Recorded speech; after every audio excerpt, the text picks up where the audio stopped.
So while OpenAI is doing an incredible job of announcing new products, revealing new capabilities, at the same time, there's some dark clouds brewing over AI safety at OpenAI.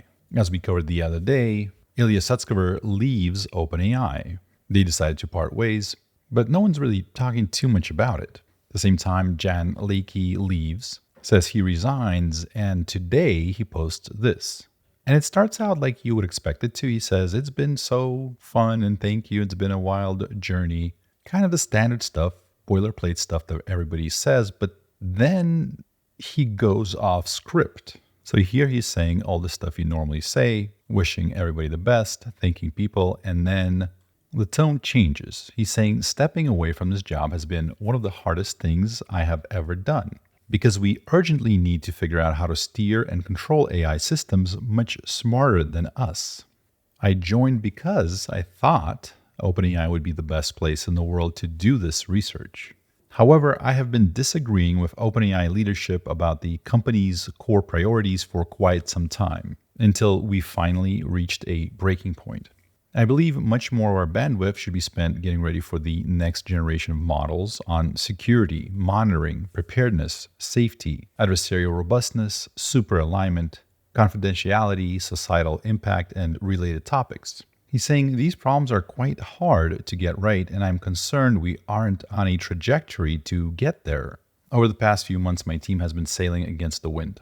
Sometimes we were struggling for compute, and it was getting harder and harder to get this crucial research done. Building smarter than human machines is an inherently dangerous endeavor. OpenAI is shouldering an enormous responsibility on behalf of all of humanity. But over the past years, safety culture and processes have taken a back seat to shiny products. We are long overdue in getting incredibly serious about the implications of AGI. We must prioritize preparing for them as best we can. Only then can we ensure AGI benefits all of humanity. OpenAI must become a safety-first AGI company. To all OpenAI employees, I want to say, learn to feel the AGI. Act with the gravitas appropriate for what you're building.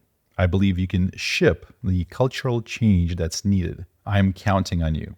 The world is counting on you. OpenAI Heart. So first of all, whoa. AGI rolls around only once. Subscribe. This is very, very different to me than anything that kind of came before this. Before this, we had some hints and rumors and people talking in the background, but everyone was kind of tight-lipped. I'm sure there are contracts, non-disclosure agreements, various maybe vesting schedules that people don't want to lose. Whatever the case, no one really talked about anything. Elon Musk sues OpenAI to, as I saw it, try to get some of the documents to be read into the record, to be shown in front of a jury regarding things like Q star, what was happening behind the scenes. Here's a picture of Ilya Sutskever. He, of course, officially and finally parted ways with OpenAI. Here's Jan Leike. So this is all happening kind of in real time. And Vox.com just published this today, why the OpenAI team in charge of safeguarding humanity imploded. Company insiders explain why safety-conscious employees are leaving. And many of them are, more than we talked about. There's Helen Toner, the ex-board member that we believe is kind of responsible for that coup that happened in November, the firing of Sam Altman. Several AI safety researchers at OpenAI were fired for leaking information, for example. The leaked Q-star details, or lack of details, but just the idea of that project existing, that was confirmed to be a real leak of a real project, but no further details were given.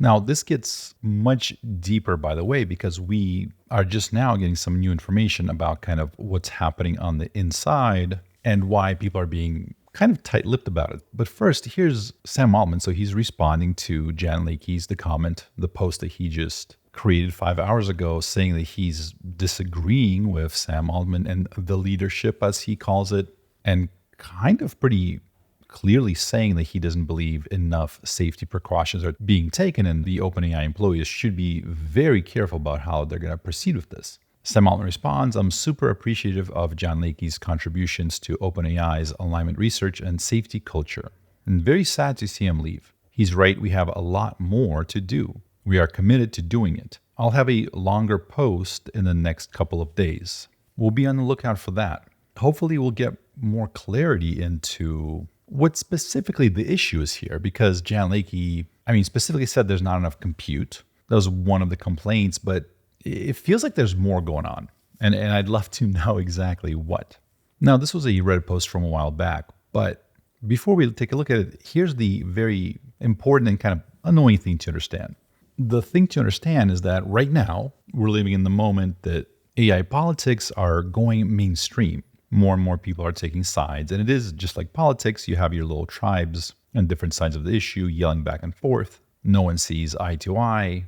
There's less and less agreement. Everyone's getting more and more polarized. So as we read some of this stuff, keep in mind that we're beginning to get away from, open-minded people discussing ideas and into this realm of highly politicized, polarizing arguments with more and more people joining in that may not be equipped to understand all the intricacies of, AI alignment. As Andrew here says, I don't think it's possible to explain the problems with alignment to the public without driving a bunch of people insane. I think this is very well said. The treacherous turn in particular is going to put a real bug in some people's ears. He's referring to this idea, a hypothetical event where an advanced AI system, which has been pretending to be aligned due to its relative weakness, turns on humanity once it achieves sufficient power, so much so that it can pursue its true objectives without risk.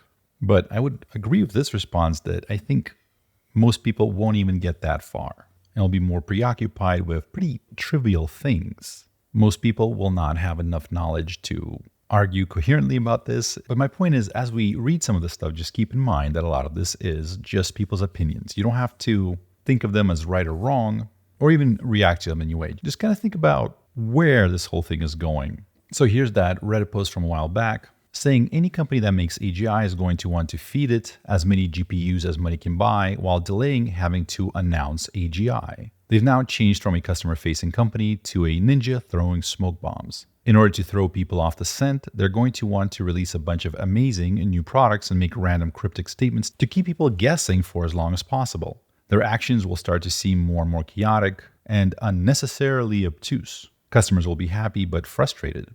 They will start to release products that are unreasonably better than they should be, with unclear paths to their creation. There will be sudden breakdowns in staff loyalty and communications, firings, resignations, vague hints from people under NDAs. By the way, all of those things we've seen. We've seen products that are unreasonably better than they should be. I'm thinking of Sora. Technically it's not released, so maybe when it comes out, we'll see that it was just not as good as we expected it. But as we've covered in this channel, the 3D sort of simulation of the physics of the fluid movements in some of those videos, they seem to be unreasonably better than they should be. Dr. Jim Fan from NVIDIA has talked about it quite a bit. Take a look at this Sora-produced Minecraft video. This isn't Minecraft. This isn't a 3D game. This isn't something running on an NVIDIA graphics card. This is a text-to-video generation from Sora. This coffee cup with this pirate battleship that's going on in there, right? That's coffee swirling around in a cup. It's very difficult to produce. This is something that a lot of people spend a lot of time for video game development, trying to create those fluid physics. And if Sora is released and we see that it easily generates it on the fly, certainly that would be surprising, I think. Then they're saying one day soon after, the military will suddenly take a large interest and all PR from the company will go quiet. Now, this is a hypothetical scenario that they're talking about, but in November, it was kind of surprising how quickly, I believe it was the Attorney General of New York Southern District that was on the phone with Helen Toner and the other board members trying to settle the dispute. All the other very powerful people in the tech space who contributed to coming to the table and working things out. Next thing we know is the board of OpenAI is populated with people with close ties to the US government, people that have been very closely tied to the US government for decades. And as we'll see in a second, as this Vox article says, based on some leaks from inside the company, why OpenAI's safety team grew to distrust Sam Altman. Ilya Sutskever posted back in December 6th, right after that board coup, he said, "I learned many lessons this past month. One such lesson is that the phrase, 'the beatings will continue until morale improves,' applies more often than it has any right to. Now, before we go down that path, it is important to understand that there's a ideological, some would say, movement behind this pause AI, right? Here's a list of noteworthy people in tech space, a lot of well-known AI researchers, and their P-doom values. So P-doom, if you're not aware, is their estimation of what they think the chance of catastrophic event due to AI, something that would, for example, human extinction, right? Erase humanity, right? And we have various estimates from very, very low to some people, Eliza Yudkowsky notoriously, right, saying greater than 99%.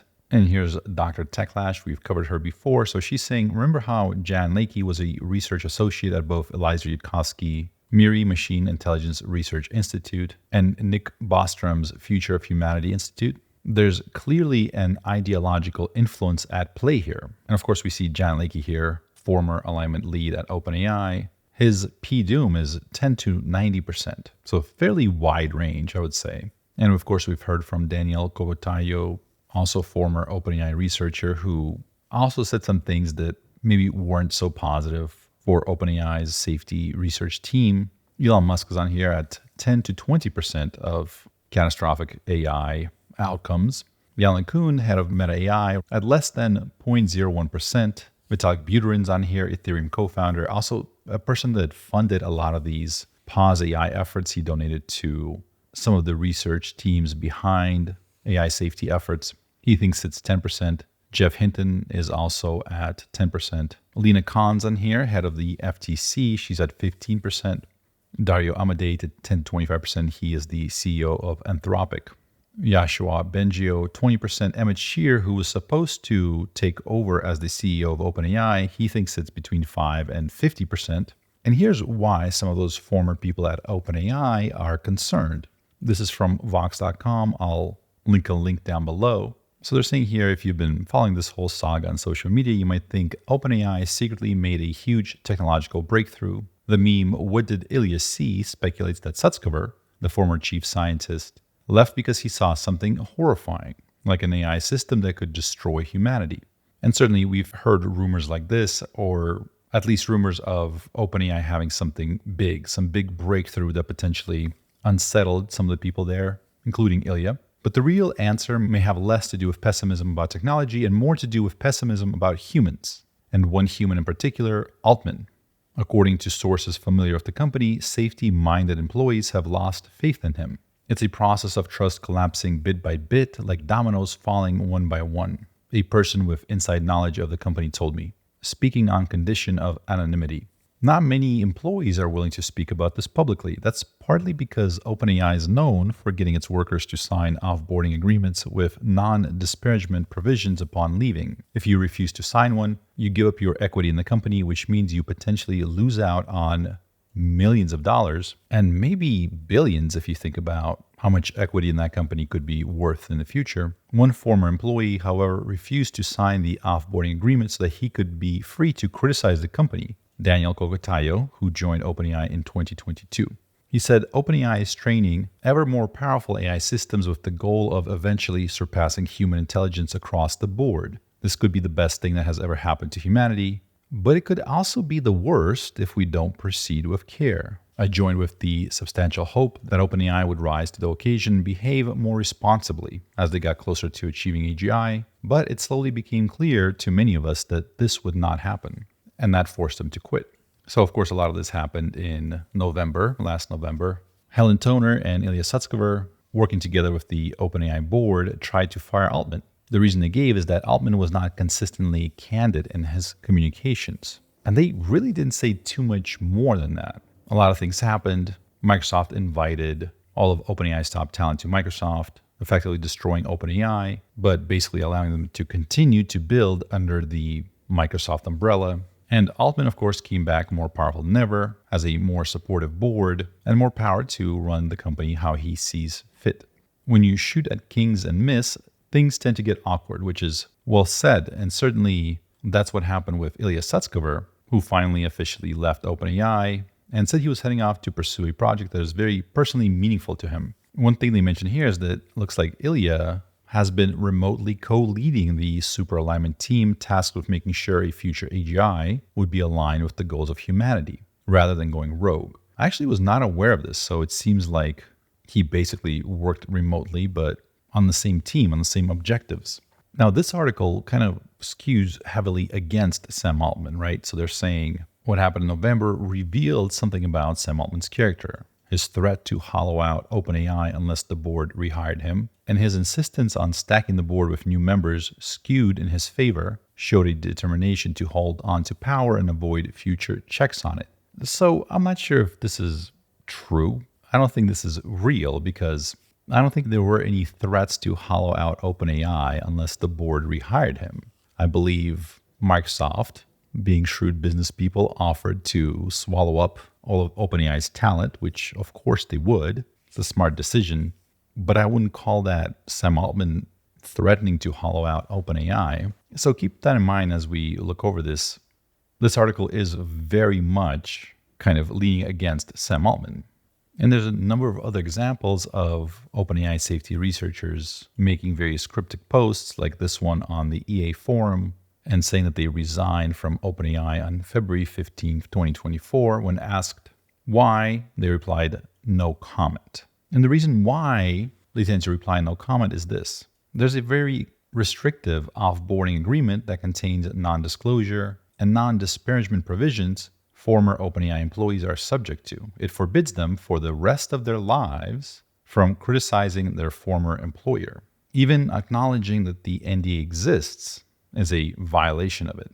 If a departing employee declines to sign the document, or if they violate it, they can lose all vested equity they earned during their time at the company, which is likely worth millions of dollars. And here's a piece from Wired saying OpenAI's long-term AI risk team has disbanded. Last year, OpenAI said that the team would receive 20% of its computing power, but now that team, the super alignment team, is no more, the company confirms.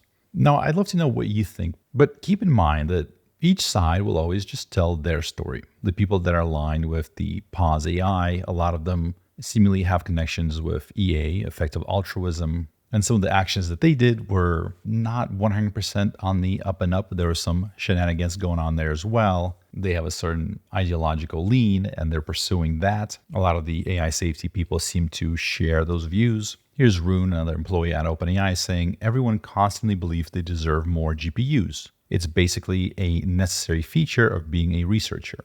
That was in fact one of the big complaints that a lot of the AI researcher, including Jan Lakey, posted, saying we didn't have enough compute, we didn't have enough GPUs. Basically, they didn't give us enough computer power to do our research, and therefore we quit.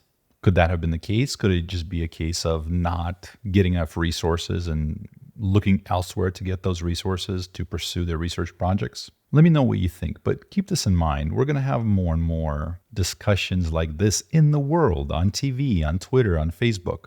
As more and more of the world's population gets dragged into this conversation, get ready for some pretty wild takes. But whatever the case, my name is Wes Roth, and thank you for watching.